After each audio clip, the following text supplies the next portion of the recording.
Orang yang berinfak itu seperti menanam satu benih, kemudian tumbuh 7 tangkai dalam batang benih itu, kemudian masing-masing tangkai itu tumbuh 100 buah. 1 kali 7 kali 100, 700 kali lipat. Ayatnya berkata begitu, dan kita yakin itu firman Tuhan, tapi kemudian prakteknya kita ragu untuk melakukannya.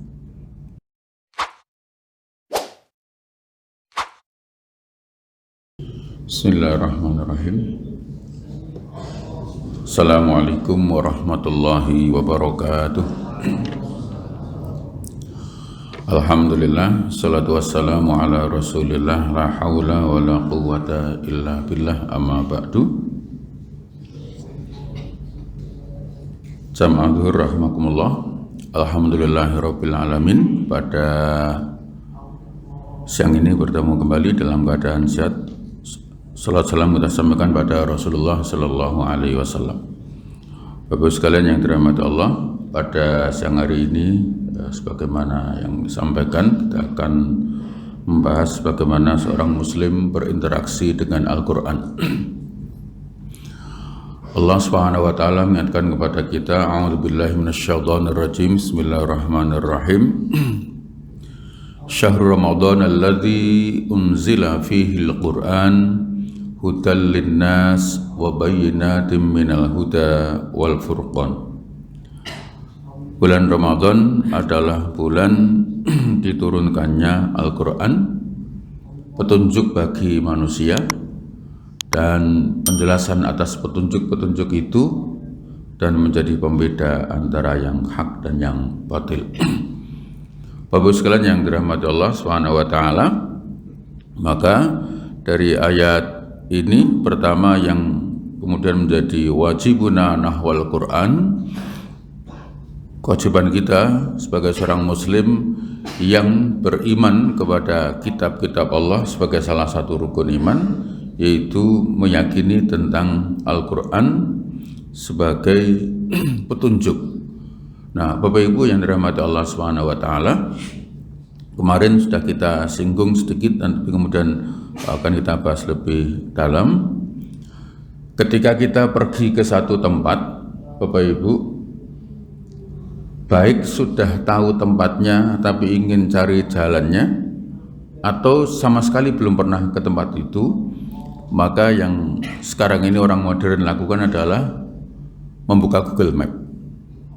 Ya, hampir semua orang sekarang buka Google Map, dan yang jarang tanya kepada orang lain. Nah, pertanyaan saya barangkali untuk kita semuanya, pernah enggak kita non sewu merasa pernah disasarke atau disesatkan oleh Google Map? Iya, tampaknya hampir setiap kita yang pernah menggunakan itu pernah ngalami. Iya, bahkan aslinya sudah ngerti jalurnya, tapi hanya gara-gara buka Google Map lalu kemudian kita mengikutinya, dan ternyata tidak seperti yang kita harapkan. Tapi kemudian besok pergi lagi, nggak tahu tempat lagi, saya kok yakin kemudian buka lagi, Bapak Ibu. Kalau bahasa Jawanya itu ora kapok blas, Bapak. Ya, kepada petunjuk jalan yang belum pasti benarnya, saya ulangi, belum pasti kebenarannya, dan kemudian terbukti pernah menyesatkan, tapi kita yakin mengikutinya, Pak. Ya kan? Bahkan kadang antara kita, misalnya serumah dengan istri atau driver dengan majikannya, itu bisa berdebat hanya gara-gara yakin saat jalani bukan ini, tapi karena Google Map menunjukkan itu, kemudian kita milih mengikuti itu. Nah, dengan alasan kita cepet gini dan seterusnya. Nah, pernah kesasar, kadang tidak meyakinkan, tapi kemudian kita masih terus mengikutinya dan penuh dengan keyakinan. Sementara kepada Al-Quran, kepada kitab Allah yang dzalikal kitabu la raiba fih, itu yang tidak ada keraguan sedikit pun di dalamnya, malah kadang-kadang kita ragu mengikutinya. Ya, oh ndaklah Ustaz, saya yakin. Nah, Oke, yakin apa? Quran itu kalamullah, firman Allah, dan saya yakin kebenarannya. Tapi iman itu ternyata kan tidak hanya iqrarul lisan, tidak hanya tasdikun bil qalb, tapi juga ada syarat yang ketiga, wa amalu bil arkan. Iman itu tidak cukup tasdikun bil qalbi, diyakini hati, wa iqraru bil lisan, dan ucapkan dengan lisan, tapi masih ada syarat lagi, yaitu wa amalu bil arkan, ditunjukkan dengan perbuatan. Kita mengatakan Quran benar, petunjuk yang benar, hati kita juga meyakini, tapi prakteknya kadang-kadang kita seperti, saya tidak mengatakan tidak yakin, tapi seperti orang yang tidak yakin. Ya, misalnya Bapak Ibu, Quran menyindir orang yang masih beramal, suka pamer, dengan menunjukkan kepada orang lain seakan-akan Allah itu tidak melihatnya, sehingga dia harus tunjukkan kepada orang. Nah, atau contoh yang ringan Bapak Ibu, meskipun ini mungkin cerita tidak faktual, tapi kemudian bisa menjadi bahan renungan. Ketika kotak amal bergeser, ya alhamdulillah kalau di masjid ini kan nggak ada kotak amal bergeser. Nah, ketika kotak amal bergeser itu, digeser itu, kemudian di depan kita buka dompet. Sekali lagi ini hanya cerita yang mungkin fiktif tapi punya makna yang bisa kita petik. Lalu kemudian kita buka dompet itu dibuka, duitnya hanya Rp110.000. 100-nya 1 lembar, 10.000-nya 1 lembar. Kira-kira itu yang masuk kotak amal yang mana? Itu hampir dapat dipastikan, mungkin tanpa rapat Bapak ya, tanpa diskusi, semua akan memasukkan yang 10.000 Pak. Kalaupun ada yang memasukkan 100.000, itu dugaan saya karena ngantuk Bapak. Ya, begitu masuk kaget, astagfirullahaladzim, keliru ya Allah. Infak iso istighfar Bapak. Ya, lalu mikir, waduh walah semlebu 100 singko terus sesuk mangan opo dan sebagainya. Seperti orang nggak yakin bahwa yang kita infakkan pasti diganti oleh Allah dengan yang lebih baik. Ayatnya hafal Pak. Mathalul ladzina yunfiquna amwalahum fi sabilillah kamathali habbatin ambat'at sab'a sanabila fi kulli sumbulatin mi'atu habbah. Orang yang berinfak itu seperti menanam satu benih, kemudian tumbuh 7 tangkai dalam batang benih itu, kemudian masing-masing tangkai itu tumbuh 100 buah. 1 kali 7 kali 100, 700 kali lipat. Ayatnya berkata begitu, dan kita yakin itu firman Tuhan, tapi kemudian prakteknya kita ragu untuk melakukannya. Ya. Sebelahnya ikut buka dompet Pak, duitnya 115 Pak, 110 dan 5.000. Itu sangat potensial yang masuk 5.000 Pak. Sebelahnya ikut buka dompet 117 Pak, iso 2.000 Pak. Yang berat itu maaf, yang paling pojok buka dompet uangnya Rp200.000 ratusan semua Pak. Rasido ngisi ya Pak. Iya, karena keimanan dan sebagainya. Itu Bapak Ibu, sikap kita kepada Quran kadang-kadang memperlakukan seperti itu. Imannya ya, hatinya mengatakan ya, lisannya oke, tapi kadang-kadang pas eksekusi, pas perbuatannya jauh. Nah, oleh karena itu Bapak Ibu yang dirahmati Allah Subhanahu wa taala, pada siang hari ini akan saya urutkan bagaimana al-mu'ayasah ma'al Quran, berinteraksi dengan Al-Quran. Yang pertama, al-imanu bil Quran, mengimani Al-Quran sebagai apa? Kalamullah, firman Allah Subhanahu wa taala, yang kemudian Quran mengingatkan kepada orang yang tidak percaya dengan Al-Quran dengan kalimat yang sangat indah. Seandainya Quran itu bukan dari Tuhanmu, maka bisnis saya akan engkau temukan pertentangan di dalamnya amat sangat banyak. Karena dalam turun jangka waktu 23 tahun, hampir 23 tahun, itu akan sangat mungkin terjadi kontradiksi oleh seseorang kalau itu karya manusia. Ya, rentang 23 tahun itu kemudian akan sangat mungkin banyak hal yang bisa saling bertentangan satu dengan yang lainnya. Kalau itu adalah karya manusia, bahkan karya seorang intelektual sekalipun siapapun Bapak Ibu. Ya, karena faktanya banyak orang yang meralat tulisannya di kemudian hari. Ya, Bapak Ibu yang dirahmati Allah Subhanahu wa taala. Yang kedua, karena dia kalamullah itu kemudian dalam rentang ketika diturunkan dan kemudian sampai kepada umat itu, pembuktian terhadap kalamullah itu justru kemudian setelah sang pembawanya tidak ada. Ya. Dulu orang tidak pernah membayangkan dan sulit mendapatkan penjelasan seperti yang dilakukan oleh Abu Jahal tentang hari kebangkitan, di mana kemudian manusia itu nanti al-yauma nakhtimu ala afwahihim wa tukallimuna aydihim wa tashhadu arjuluhum bima kanu yaksibun. Misalnya tentang akhirat, besok itu manusia akan dibangkitkan kembali dan tangan akan bicara, kaki menjadi saksi atas apa yang mereka kerjakan. Hari itu orang susah memahaminya, tapi hari ini dengan kecanggihan teknologi orang bisa mengetahui betul bahwa apa yang pernah kita lakukan itu bisa direkam, diputar ulang, Bapak. Ya, mohon maaf, sekedar contoh sebagai ilustrasi, dalam sebuah persidangan seorang hakim atau jaksa bertanya kepada terdakwa, apakah saudara pernah bertemu dengan Mr. X? Dia menjawab, tidak pernah bertemu. Apakah saudara kenal dengan saudara X? Tidak ketemu, pernah. Tidak kenal. Pernah ketemu? Tidak pernah. Apakah saudara pernah berinteraksi langsung maupun tidak langsung? Tidak pernah. Maka kemudian sang hakim atau sang jaksa membungkam mulut mereka, tangan-tangan akan bicara, kaki menjadi saksi dengan diputarkan rekaman-rekaman yang menunjukkan bahwa dia perkenal, dia pernah berinteraksi, bahwa dia pernah bertemu.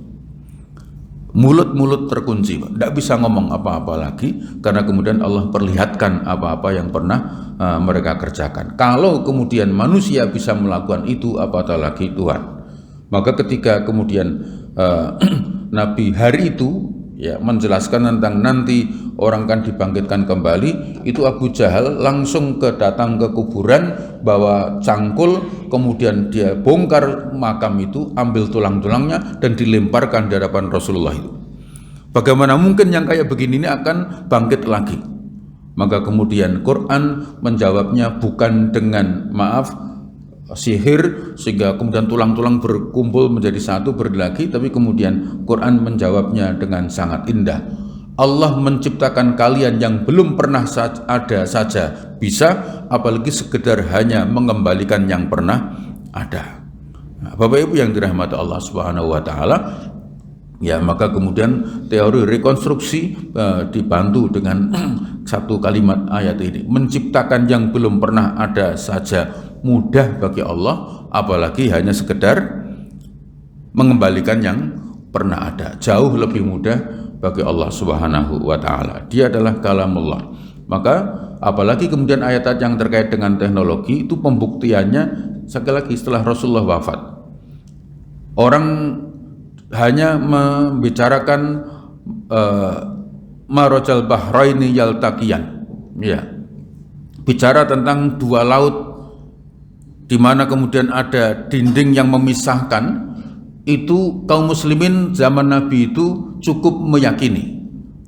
Ya, tetapi hari ini orang membuktikan bahwa yang disebut Quran itu nyata ada dan kemudian betul-betul ada.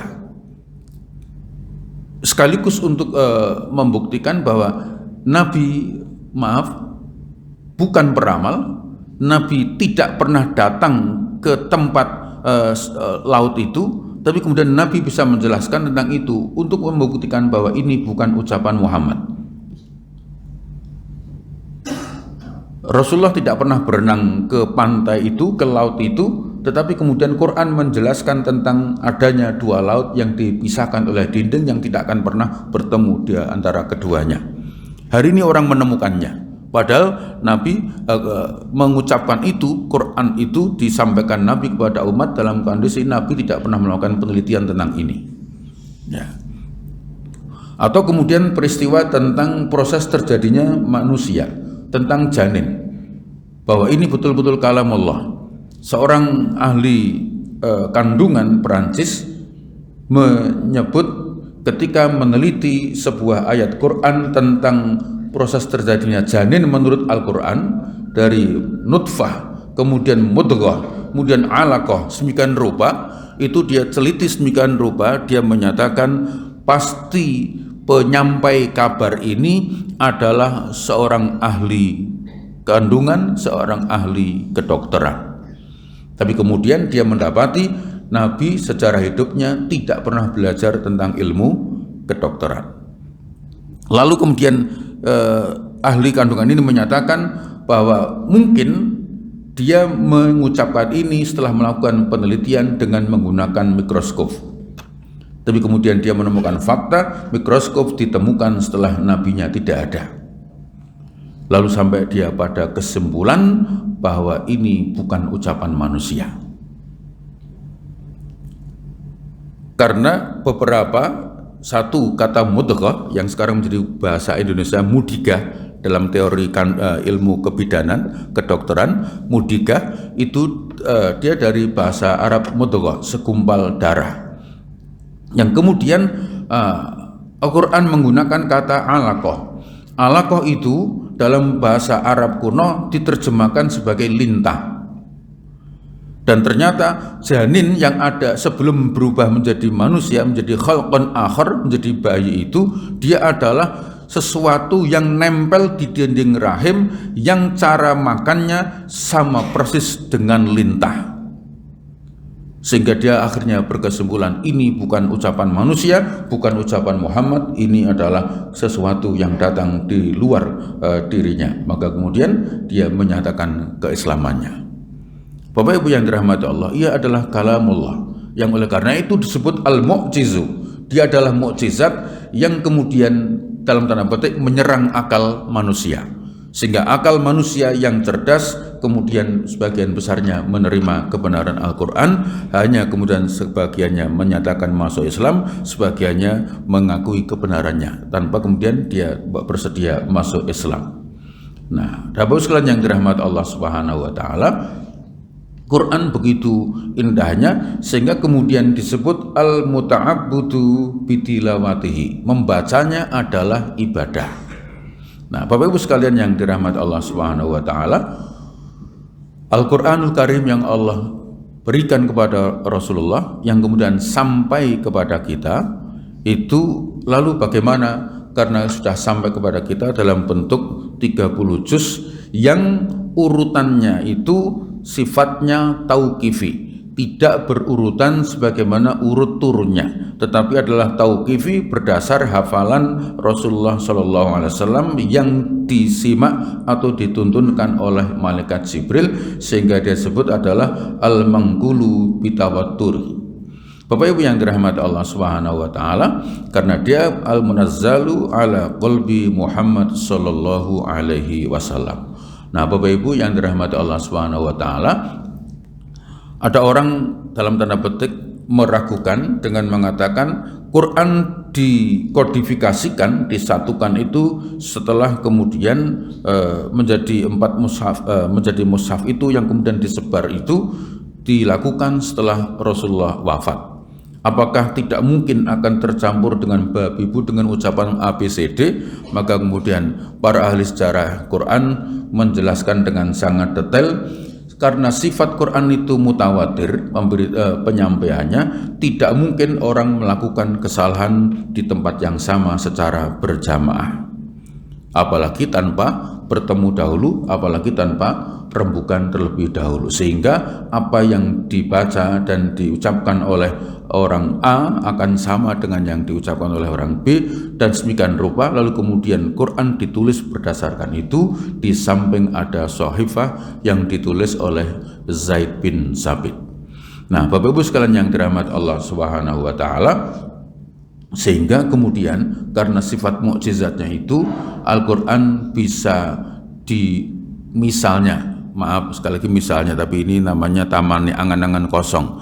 Seandainya para penghafal Quran 14 abad yang lalu yang gugur dalam peperangan itu dihidupkan kembali, maka dia akan mendengar bacaan yang sama yang dihafalkan oleh anak-anak TPQ hari ini.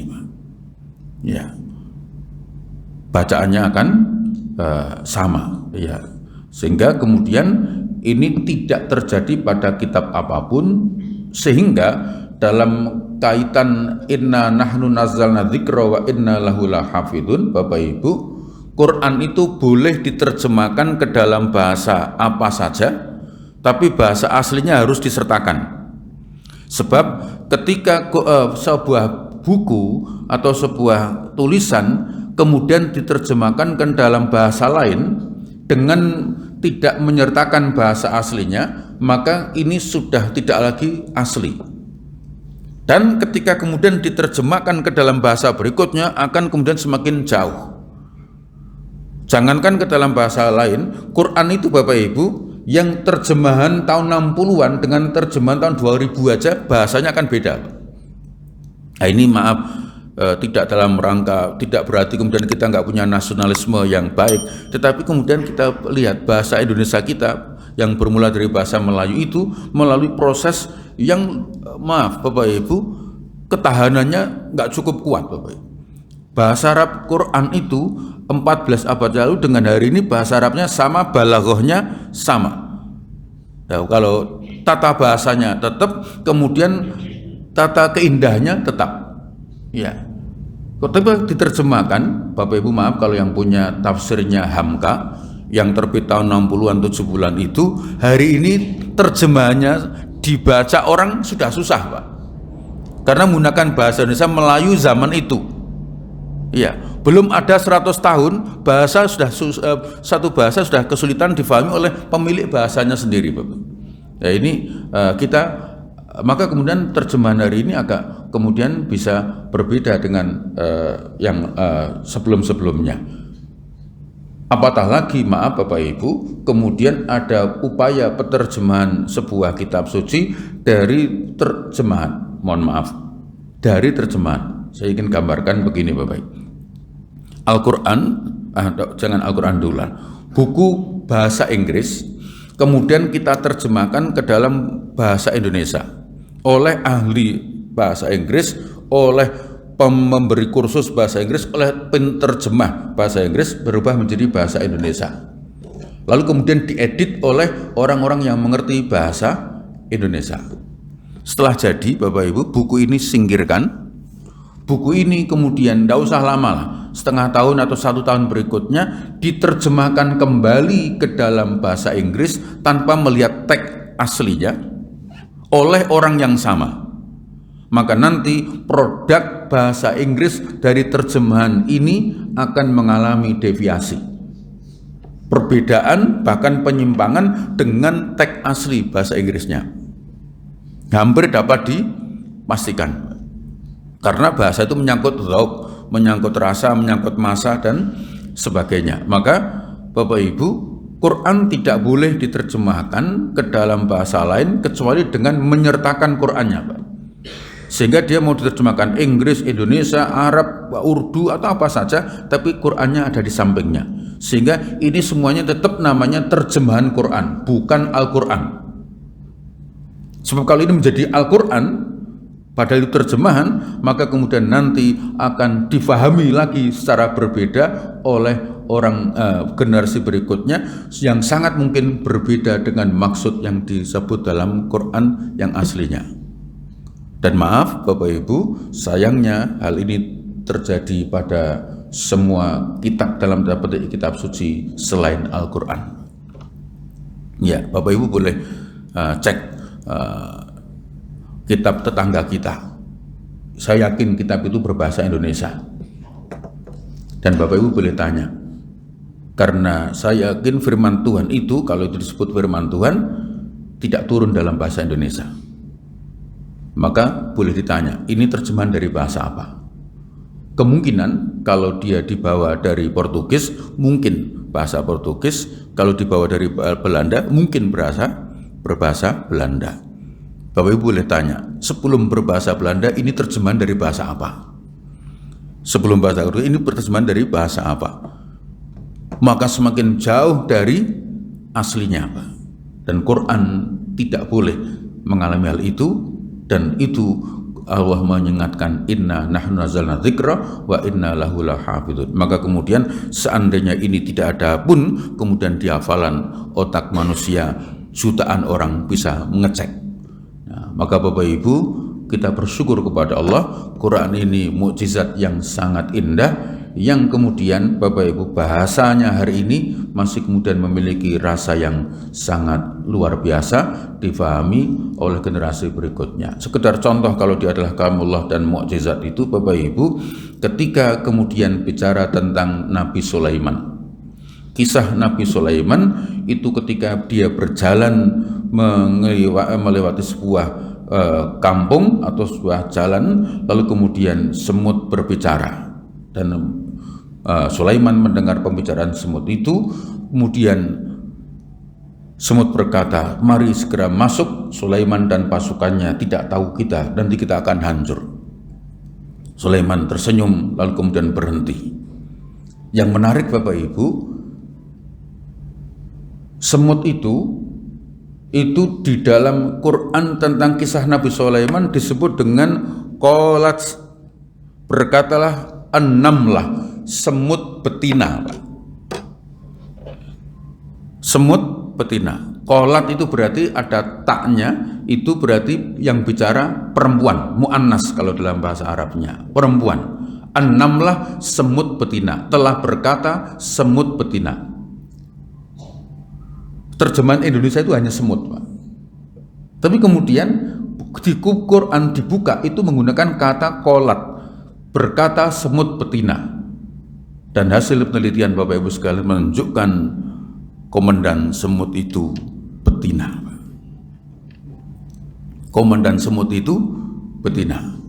Hasil penelitian Discovery menunjukkan binatang sekecil itu bisa diteliti jenis kelaminnya, dan koordinator ratunya adalah betina. Bapak Ibu yang dirahmati Allah Subhanahu wa taala, orang semula nggak pernah membayangkan. Pokoknya semut berkata, wahai para semut, masuklah ke rumah kalian karena Sulaiman akan lewat.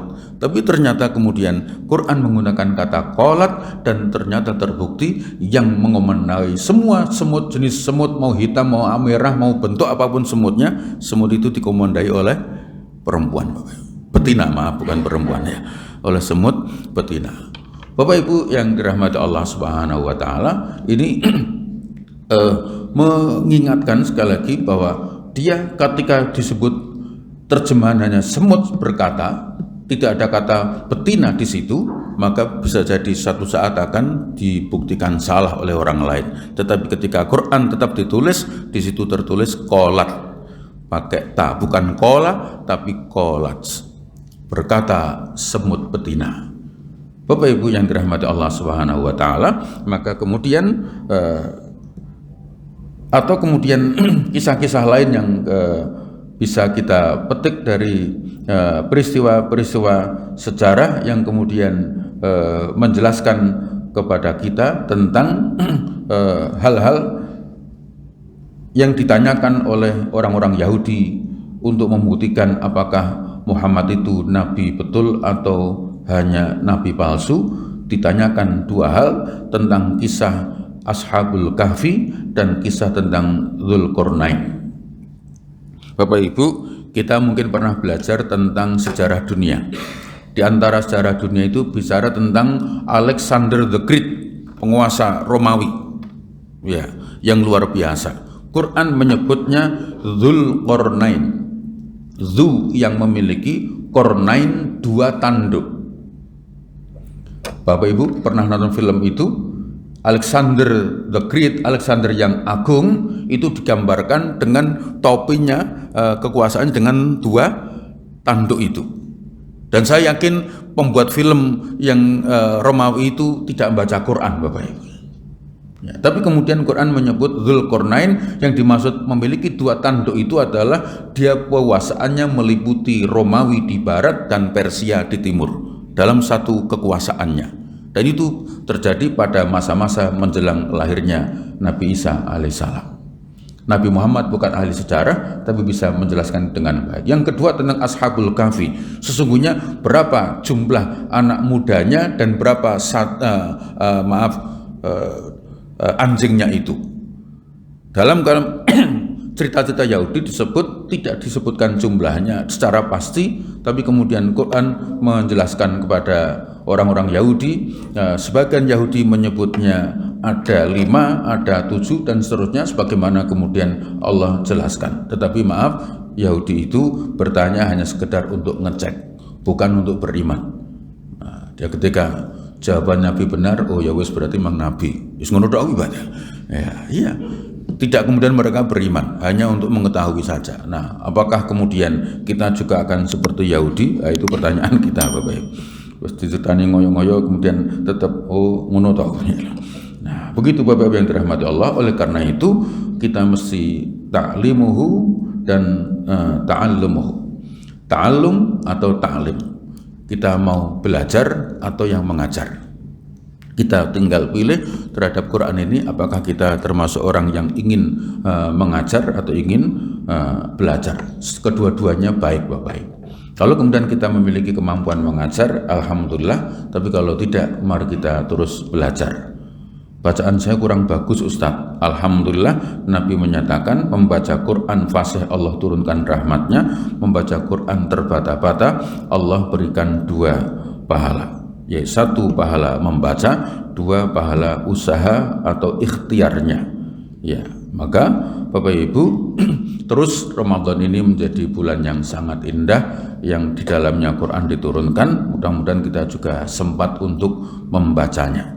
Nah, membaca Quran itu setidaknya dengan 4 model. Yang pertama Bapak Ibu sekalian adalah murattal. Yang kedua tadarrus, yang ketiga qiraah, dan yang keempat tilawah. Dalam bahasa Indonesia 4-4-nya diterjemahkan membaca. Ya. Yang pertama murattal, warattilil Qur'ana tartila. Bacalah Quran dengan tartil, tidak usah buru-buru untuk segera selesai. Ya, mohon maaf.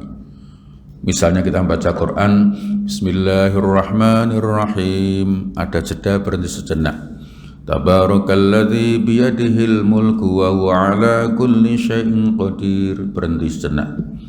Alladzi khalaqal mauta wal hayata liyabluwakum ayyukum ahsanu amala wa huwal azizul ghafur, berhenti baca. Non sewu, yang baca nyaman, yang mendengarkan nyaman, yang nyimak, yang sedang belajar juga enak. Tapi kalau Bismillahirrahmanirrahim, tabarakalladzi alladzi khalaqal ghafur, itu yang nyemak stres loh. Ya Allah, tekan timu. Oh lagi. Waduh, hilang meneh. Oh lagi. Akhirnya tutup lah turu ra wis ya. Nah, Bapak Ibu seperti maaf ya tarawih yang kecepatan itu. Allahu akbar, amin, Allahu rukuk bangun, rukuk sujud, Mbah Kakung mesake ke rukuk tangi, karep tangi kono sujud kono tangi meneh. Akhirnya Mbah Kakung jengkel lah tahiyat sisan wae nang kene ya. Dicegat terakhir ya. Nah, Bapak Ibu supaya kemudian tidak begitu, warattilil Qur'ana tartila. Quran dibaca dengan tartil. Yang kedua tadarus, mengkaji isinya. Kalau murattal sampai berapa kali kita khatam atau berapa ayat kita baca, tapi tadarus bisa jadi mungkin hanya 1-2 ayat yang kita pahami, tapi kemudian kita mengerti apa maksud dari ayat ini. Nah, kemudian Bapak Ibu yang ketiga qiraah, membaca dengan penuh pemahaman biar gampang penghayatan, maksudnya itu memahaminya seperti orang baca novel atau Bapak Ibu membaca laporan keuangan. Lisan kita yakin tidak membunyikan, hanya membaca. Kalau dia komputer ya kita scroll ke atas ke bawah. Tidak bunyi mulut kita, tapi faham betul dengan laporan itu. Sampai geleng-geleng, kok iso ngene ya? Ya. Atau Bapak Ibu membaca novel, tiba-tiba nangis. Padahal mulut nggak bunyi. Sampai ditanya temannya, nangis apa bos? Wah, ki ngeri yo, kisah nyata. Nangis deh Pak ya. Lo coba kalau membaca Quran sampai level itu kan dahsyat Pak. Buka Quran, meneng baik ngerti-ngerti nangis. Nangis apa Pak? Reso moco maksudnya. Nah, kalau ini mesake Bapak ya. Iya, sangat mungkin Bapak Ibu. Maka jangan heran ketika Syekh sudah mengimami sholat, banyak orang yang bisa jadi nggak ngerti maknanya, tapi dia bisa menikmati sehingga kemudian bisa terharu, bisa menangis dan seterusnya. Maka kemudian yang setelah itu adalah tilawah, membaca yang kemudian ditindaklanjuti. Wa mimma razaqnahum yunfiqun, sebagian rezekinya diinfakkan jalan Allah. Maka mungkin sangat bisa jadi dia hanya sekali membaca ayat itu tapi infaknya rutin. wa ashiruhunna bil ma'ruf. Dia mungkin baca ayat ini sekali, tapi kemudian sikapnya kepada istrinya luar biasa dahsyatnya. Ya, Bapak Ibu yang dirahmati Allah Subhanahu wa taala, lalu kemudian ketika dia membaca la tadkhulu buyuta ghaira buyutikum hatta tastanisu wa tusallimu ala ahliya, lalu kemudian dia di kantor hormat kepada pimpinannya, masuk ruang dengan mengetuk pintunya, mengucapkan salam, minta izin, sehingga kemudian seandainya pimpinan itu ingin santai, nyaman. Kenapa? Seluruh anak buahnya tidak akan masuk selonong bayi, sehingga kemudian dia akan ketuk, ucapkan salam, sehingga dia sempat berpakaian rapi dan sebagainya. Bisa ini ya ditilawahi Bapak Ibu. Fa idza faraghta fansab wa ila rabbika farghab. Mungkin dia membaca sekali tapi kinerjanya luar biasa. Fa idza faraghta fansab. Selesai satu laporan, kerjakan laporan berikutnya. Selesai satu tugas, kerjakan tugas berikutnya. Sehingga produktivitas seorang muslim sangat tinggi karena dari pengaruhnya membaca Al-Qur'an yang disebut dengan tilawah. Dan seterusnya Bapak Ibu, sehingga kemudian jika Quran ini betul-betul menjadi hudal linnas, petunjuk bagi manusia, dan kita gunakan dengan baik, insya Allah kita akan menjadi rahmatan lil alamin, menjadi kebaikan bagi lingkungan kita. Hadir kita memberi manfaat bagi kantor kita, hadir kita memberikan kemanfaatan untuk banyak manusia di kampung kita, di kantor kita, dan di mana saja. Saya kira ini Bapak Ibu, mudah-mudahan Ramadan yang berkah, Ramadan yang kemudian semakin mendekatkan kita kepada Al-Quran. Amin ya Rabbal Alamin. Terima kasih, mohon maaf. Assalamualaikum warahmatullahi wabarakatuh.